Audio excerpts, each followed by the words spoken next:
Joining us now, State Senator Colton Moore. He's got some news for us. Colton, you live in the 14th District.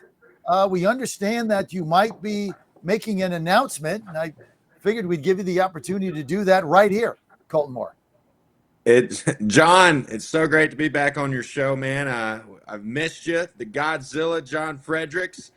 I tell you what, we announced 2 days ago we're running for Congress in Georgia's 14th congressional district, and it's going to be a short run campaign. And I think there's 24 people. Jackie would probably know this better, who have said we're considering a run in this district. But guess what? There's only one Democrat.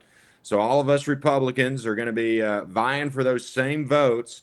But I tell you what, we had a great start. Our first day of launch, we raised $65,000, John, and we got a long way to go from here. Love it.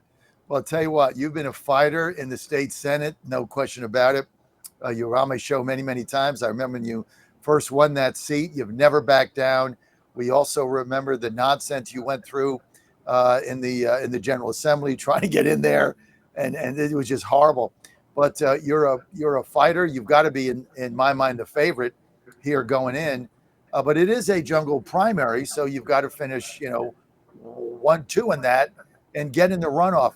Jackie, the runoff is how far is that from March 17th when we have the top two finishers go at it? What is that date, Debbie? Colton, hey. Hey, Debbie. I believe it's April 14th. Oh, yeah, I'm sorry. Hi, Colton. Yeah.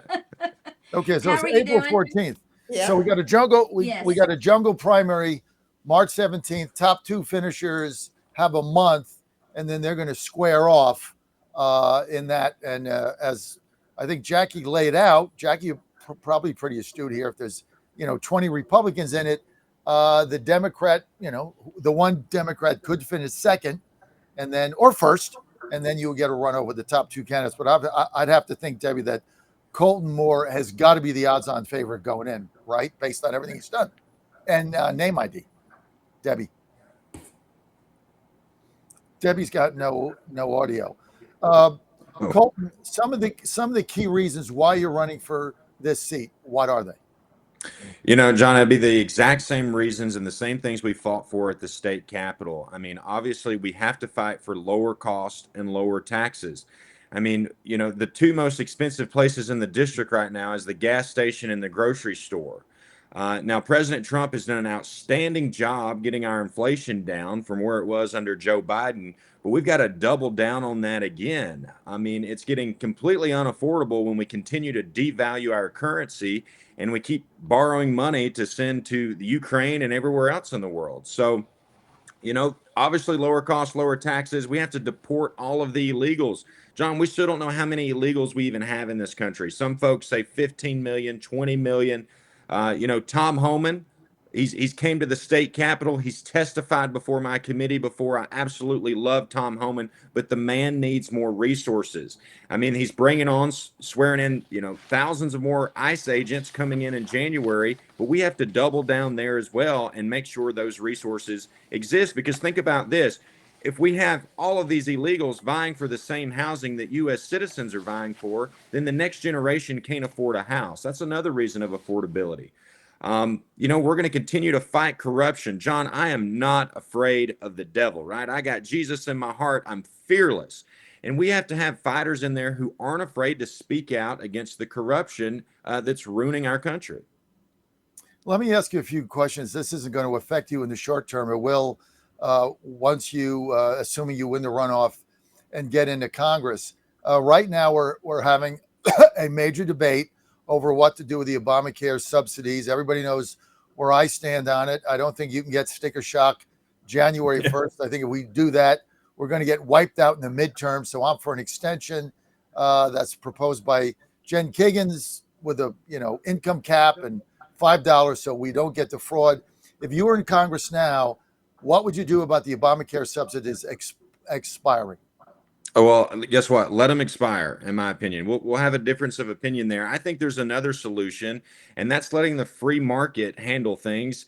Think about this. You and I, if we want to go buy some health insurance right now, we have to go to, you say, United Healthcare, and we have to negotiate on our own terms. We have no leverage. They're big United Healthcare, and we're just little old John and Colton over here and Jackie, right? But if we could come together as a group, so say all the realtors association, say they could negotiate and purchase healthcare, or say Costco or Amazon, and you could purchase healthcare, just having a Prime subscription.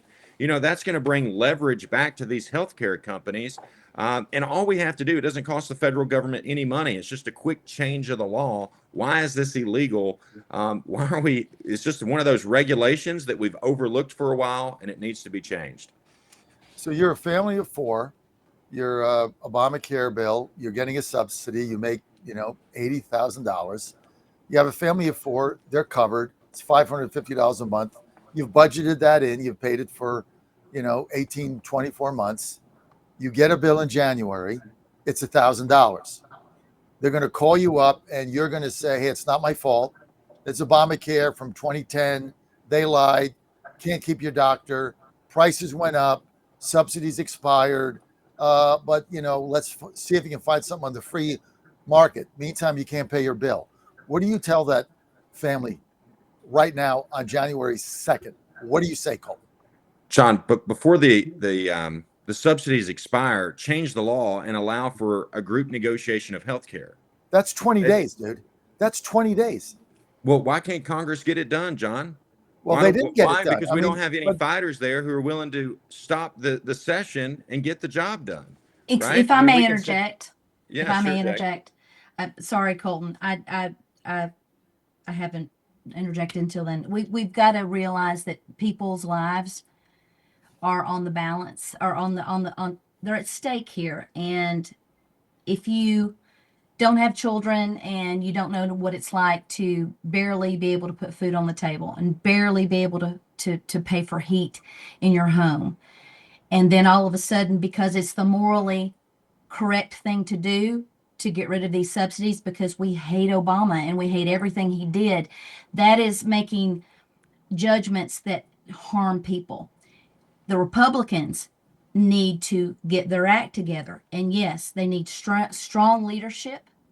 And to get these things done, the Republicans need the plan first, then get rid of the subsidies. Get the plan, get strong leadership in there, make it happen, and then get rid of the subsidies. All right, Jackie and if not, you're going to hurt families. And I don't want to Jackie and I are on the same page here. You can't get this done in 20 days. And the fact they didn't think about this. Think about this, John, Jackie. We had Obamacare. Remember the Tea Party patriots. We're gonna repeal Obamacare. It never happened. There was never a game plan. We've sit here and we've talked about it so much, and now the most conservative district in the country, you could say the mighty 14th, and we're having an argument. Well, I guess we're just going to have to, surrender, and we're going to have to just be stuck with Obamacare subsidies. It's no, so we need unfortunate. a plan. We need a plan, but we need a plan first. And I think the first part of that plan is allowing associated groups to come together and so what are you going to tell? healthcare. But that's all fine. But it's all in the right order. You have to do it in the right order. That don't have any money are going to get hit with double and 80% increases. And they can't. They're not going to be able to have insurance, and they're not going to be able to pay their bills. So how did we do it before these subsidies and before COVID? It doesn't matter. I mean, you're making an ideological argument that I agree with. If this was January of 25, I'd agree with you. It's December. Anyway, Republicans need to come together and do what you said, Colton. But they need to do that first. The devil's in the details. The devil gets you if you don't pay attention to the details. I don't want families to be hurt. They need to come together with strong leadership, and they need to make this right. And then get rid of those subsidies. Well, Jackie and I if we do the one first, you've got families paying the price for politicians not doing their job. Let me get to one more. Go ahead, respond. Well, I mean, the first part of a legislator's job is to make law, and all you have to do is repeal the law that restricts those right away. That's a clean change. That's not putting more money anywhere else. So sure, these subsidies are going to end in 20 days, but that is plenty of time to find a solution. And this is a very quick and easy solution. So if they do that, if they do that, I'm all for it. So, but I don't want one without the other. It's like, oh no, we didn't do our job, so you poor I families I at don't home think are you going to can, have to pay for the you're price. not going to be able pay to the fix price. this in 20 days. They had a year, they didn't do jack. I think your argument, which is sound, is if you were there, something would have gotten done, right? You weren't there. Absolutely. I force That's votes in right. the state Senate all the time. And that's where your leverage comes from, is being able Right. to force other legislators to have to make a decision right there and then. That's the problem. None of these guys and gals have ever made a decision. Yeah, They you're just right sit about here and that. they talk on these talk shows, and they get to the legislature and they take no actions. Talk shows. I. That's why God invented Fox News, so they could do nothing but talk. You're right about that. That's like conservative Inc. Just go on Fox News, talk, and then go home.